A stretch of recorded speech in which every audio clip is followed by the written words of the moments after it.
They're going to start construction in 2024 and be done by 2027, just before the 2028 LA Olympics. There's going to be a station just outside the Vegas Strip. It's going to go down to Rancho Cucamonga, and it's going to connect with the LA Metro Link and take passengers all the way throughout LA County, including Union Station, and they can come down to San Diego. The capacity is 500 passengers. They're expecting trains leaving every 45 minutes every day. It's going to help reduce times that people travel, because right now the train is expected to take about 3 hours, and lastly, it's going to employ about 35,000 workers over 3 years to get the job done. Brightline is the only private company in the country that does high-speed rail, and so they did a big project in Florida between Orlando and Miami. That was completed. It was about a $5 billion project. That's successful so far. So this is a big project. It's a very high profile and high prestige project, and it's going to validate the need for this high-speed rail, not only within California, but on the West Coast.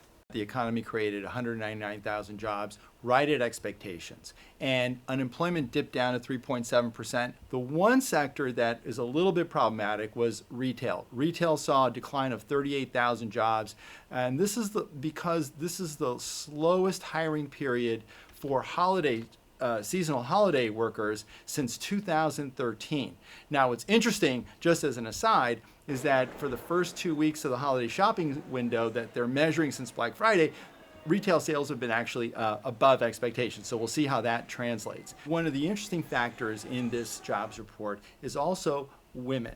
Women are finally, the participation rate of women 25 to 54 is ahead of where it was before the pandemic.